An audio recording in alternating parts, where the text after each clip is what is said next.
Salut les disciples d'Aven, bienvenue sur la chaîne Rickly Fighters. Donc on va revenir un petit peu sur cet épisode numéro 20 de Dragon Quest The Adventure of Dai, Dragon Quest Denode Boken, avant de pouvoir tout troncher. Bring! Les amis, avant toute chose, je vous invite à y aller rejoindre notre petit Discord. On est de plus en plus nombreux, oui, on est de plus en plus nombreux et ça fait plaisir. Donc venez en masse, venez en nombre, venez les amis, parce qu'on va bien rigoler, on va bien s'éclater.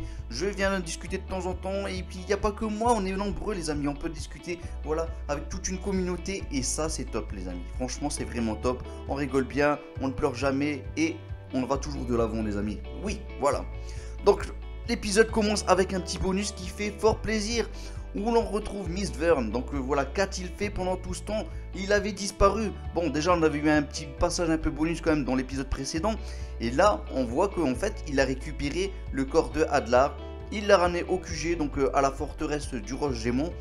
Et donc du coup, il le prévient. S'il venait encore à échouer une fois de plus, c'est fini, il ne pourrait plus revenir à la vie, le Adlar. Donc voilà, tu es prévenu Adlar, fais attention à tes petites fesses mon petit gars, moi je te préviens, parce que là ça va chauffer, ça va chauffer. Donc là, quand tu prévois en tout cas d'attaquer nos héros, fais ça vraiment avec une grande stratégie et beaucoup d'intelligence. C'est le petit conseil du jour, voilà. Alors du coup ça c'est un petit passage bonus, et donc du coup Mist repart sur le champ de bataille, mais il n'est pas encore présent. Faut quand même le temps qu'il arrive le petit bonhomme. Et donc du coup pendant ce moment là on retrouve Fladzar qui lui vient de s'encaisser le coup de notre ami Dai. Et là son petit noyau eh bien il s'est coupé en deux et complètement il se décompose, il explose, voilà. Des petits atomes qui sont partis en miettes, voilà, plus de aucune petite poussière. C'en est fini du noyau de Fladzar.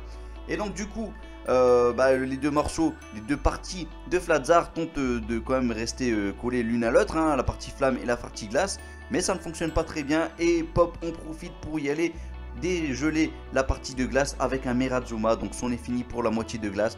Et Yunkel lui enchaîne en voulant frapper du coup la partie de flamme, mais oui, il y a un gros mais, c'est qu'il y a Mist qui apparaît finalement. Mist est là, Mist est présent, donc du coup la partie de flamme de Fladzar demande à Mist s'il n'a pas une petite solution pour l'aider, parce que là il est un petit peu dans le beau drap clairement. Oui, c'est un peu chaud là pour notre ami Fladzar. Et bien il lui propose quand même une solution. Il lui dit écoute, si tu fais partie de mon armée de l'ombre, et bien tu pourras continuer à vivre et tu auras une armure invincible. Voilà, il le prévient. Donc du coup pas le choix Fladzar bien entendu. Il se dit allez j'y vais, de toute façon tôt ou tard moi si vraiment cette armure elle est vraiment si invincible que ça, moi je vais me prendre un Mist et puis voilà, ça sera fini pour lui. Donc voilà, il avait prévu en gros de faire son petit coup de traître, hein, clairement le Fladzar. Donc voilà, ça change pas du personnage, on a compris qui il est. Et donc du coup il accepte un Fladzar et il prend cette petite armure qui est censée être invincible les amis. Et là c'était de toute beauté, c'était vraiment de toute beauté, puisque l'armure, la façon dont elle est apparue, c'était magnifique. Et en plus de tout ça on a eu des petits bruitages comme ça de fer, comme ça, comme s'il y a un gros golem qui tombe du sol au sol. Et qui, voilà, franchement c'était merveilleux les amis, j'ai kiffé, avec une belle petite musique intense, voilà, qui nous mettait dans l'ambiance. Et j'ai aimé les amis, j'ai aimé cette petite musique qui rappelle un peu la musique de la preview d'ailleurs. C'est une version de celle-là, mais en version remixée, c'était splendide, j'ai kiffé les amis. Et donc du coup, il y a Crocodile qui vient se mettre en travers du chemin de Fladzar en version armure, hein. Et donc du coup, Crocodile ne fait pas le poids. Et il y a quand même Pop et Yunkel qui sont dans le chemin. Et malgré un petit coup de glace de Pop, de Yadoriko, ça ne fonctionne pas. Tout le monde est déblayé, donc tout le monde est au sol. Voilà, ils ont fait tout ce qu'ils pouvaient. Mais il y a toujours Dai qui est là, toujours, oui, notre petit Dai. Et donc du coup, là c'est au tour de Dai. Et notre ami, du coup, Fladzar tente des petits mirages, j'imagine, des boules de flamme en tout cas. Et à moins que c'est un finger flame bomb, mais je pense pas, non, c'est plutôt un Mera. Et donc du coup notre ami Dai avec les yeux fermés, toujours les yeux fermés, il esquive. Et ça c'était de toute beauté les amis, des petites pirouettes, des petites galipettes comme ça, c'était splendide. Il saute, il va derrière notre ami Fladzar, il arrive à lui entailler l'armure, cette armure qui est censée être invincible. Et oui, elle est censée être invincible. Attention, il y a Mist quand même qui regarde le combat. Et donc du coup, là c'est parti pour le coup de grâce les amis, encore avec une musique splendide. Voilà, cette petite musique que l'on a souvent quand il y a un avant-strage. D'ailleurs on a toujours eu cette musique quand il y a eu un avant-strage. Et là c'est pareil, on a eu un avant-strage de toute beauté avec une belle musique, une belle animation. C'était rapide, efficace et c'était splendide. Et ça faisait plaisir de voir tout ça. Clairement, moi j'ai surkiffé. Et les amis, l'histoire continue, puisque maintenant Fladzar, on vient d'en prendre un bon coup là dans sa face, et il est complètement en miettes. Bon, il reste quand même un petit morceau de flammes. Et là, notre ami Fladzar tente encore une fois de demander de l'aide à Mistburn, mais Mistburn ça lui plaît pas, il écrase la petite partie en tout cas de flammes qui restait de Fladzar. Donc c'en est fini pour Fladzar. Mist part au QG, enfin en tout cas il repart chez lui. Et donc du coup il reste nos amis. Donc là ils ont gagné, ils ont triomphé de ce grand ennemi de Fladzar. Alors il y a eu des petites phrases plutôt sympas. Une petite phrase de Yunkel qui nous dit mais en fait, est-ce qu'il n'aurait pas essayé de tester la force de Dai, notre ami Mist, en voulant donner justement l'armure à Fladzar? Voilà, c'est une possibilité, mais cette phrase est vraiment sympa. Moi je trouvais ça vraiment cool, qui vient, qui teste et qui part ensuite. Voilà, on comprend pourquoi il est parti. C'est pas juste je suis nu, mais en fait voilà, je suis pas là pour te détruire. Bon, voilà. Petite phrase aussi sympa de notre ami Pop. Et oui, Pop qui fait toujours plaisir. De toute façon, personnage préféré les amis, c'est Pop. Enfin, en tout cas pour moi. Et du coup, Pop qui nous dit, c'est un peu triste la façon dont il est mort, hein, en vrai. Hein. Voilà, il méritait pas une mort aussi atroce les amis. Donc voilà, même Pop a ressenti quelque chose, alors que ce Fladzar, quand même, il est impitoyable. Il a dévasté des royaumes entiers. Là, la princesse Leona, elle est dans un petit ice cream, elle est dans un glaçon là. Donc les amis, ça craint. Et donc du coup, justement, je vous parlais de Leona qui est dans un cercueil de glace. Et bien nos amis montent la tour, hop, hop, hop, hop, et ils arrivent devant Leona. Et là, ça craint. Pop tente tout ce qu'il peut, il tente des Mirazuma, mais ça ne dégèle pas ce morceau de glaçon. Donc du coup, rien ne fonctionne. Il y a Crocodile qui nous fait une petite phrase sympa. Bah attendez, moi je vais le casser avec cette grosse hache. Non mais non, il y a Badako comme heureusement qui est venu au travers que je dis non, surtout ne fais pas ça. Voilà, il a eu peur pour sa princesse. Et donc il ne restait plus qu'une seule solution. Et Mam y a réfléchi longuement. Et donc du coup, elle dit bon, si on met deux sortes de chaleur à l'intérieur, deux sortes de flammes dans une seule balle, voilà, c'est-à-dire deux sorts en une seule balle, les amis, ça n'a jamais été fait.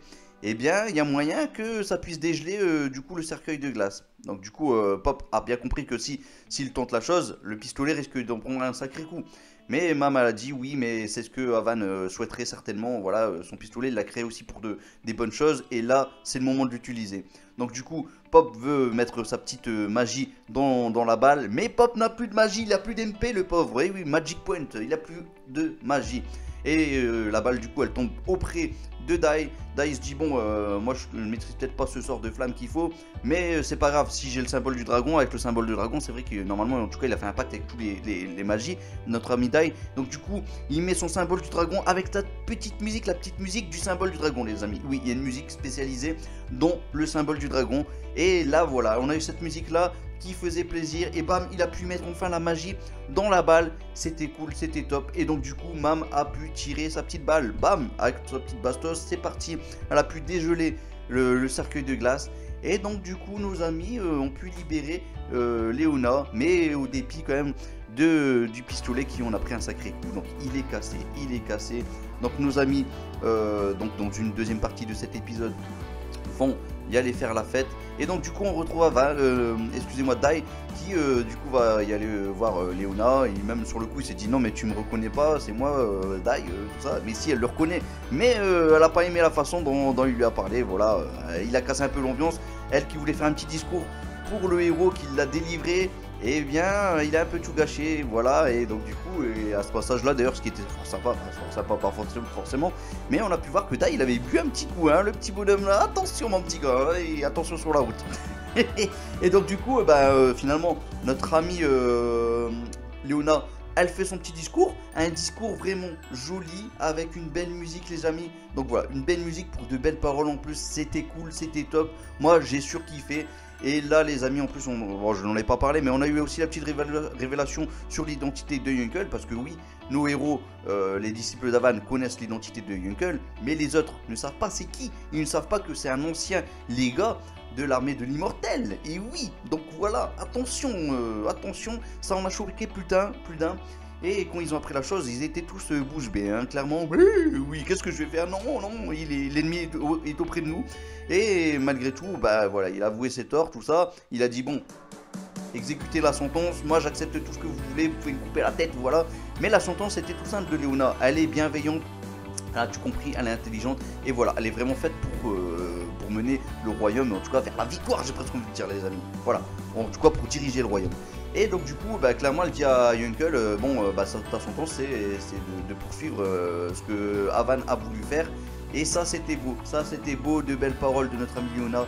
Et donc bah, ça continue l'histoire où on retrouve Crocodile qui s'est mis un petit peu à l'écart. Donc voilà, il continue à faire la fête, tout ça. Mais il y a Badakou qui vient le rejoindre.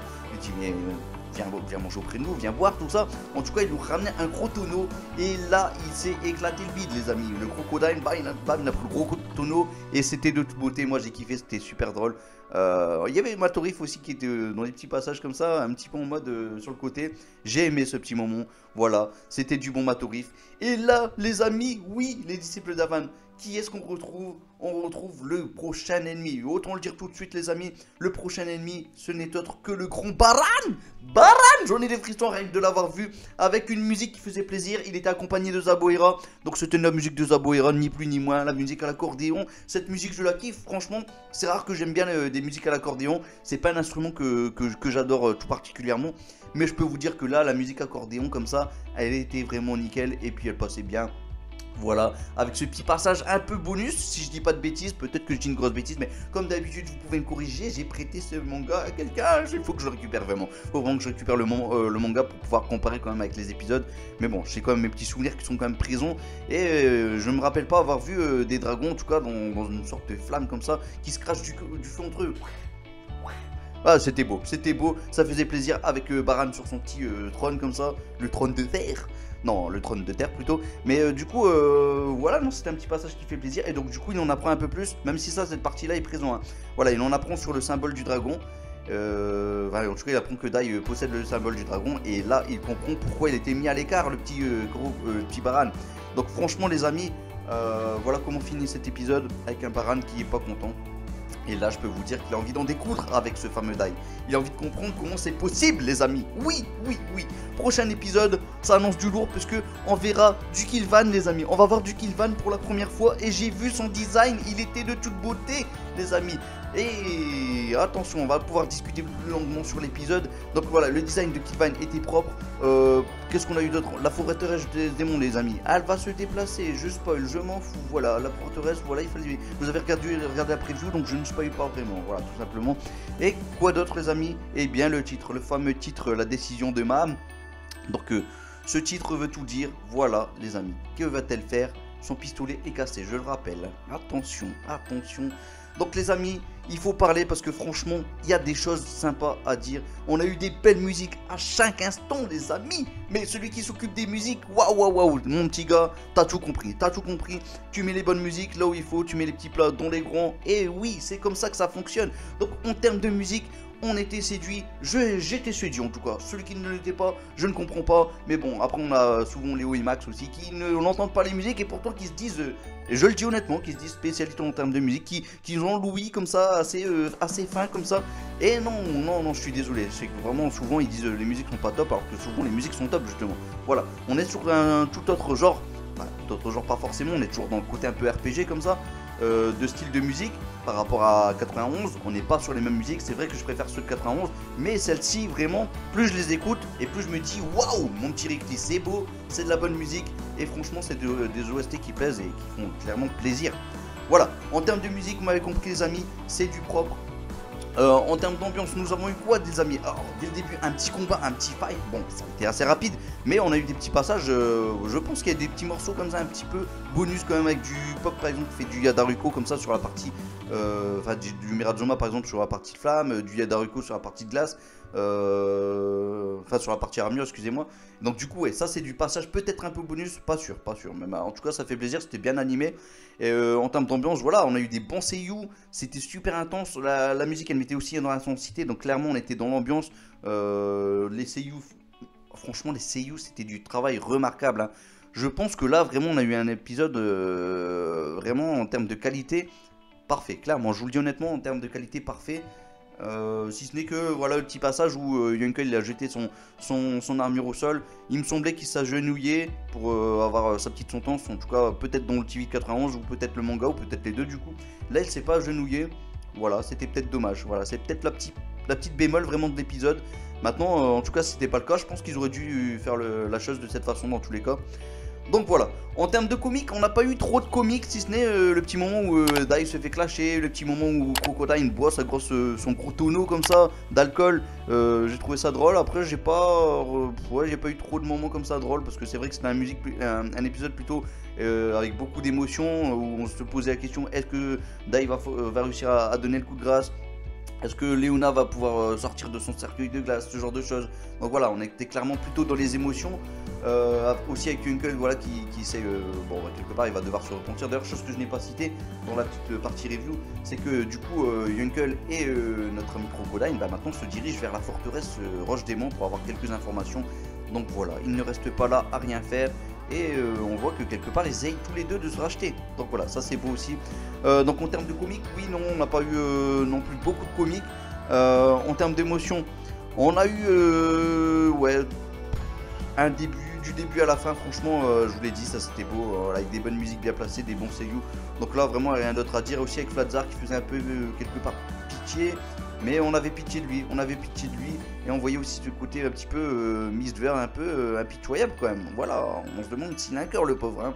Enfin bon, ensuite du coup nous avons eu aussi l'animation. Donc là l'animation, je vous l'ai dit, j'ai surkiffé surtout le moment où Flatzar a enfilé son armure, l'armure de Mistweaver, du coup, cette armure invincible.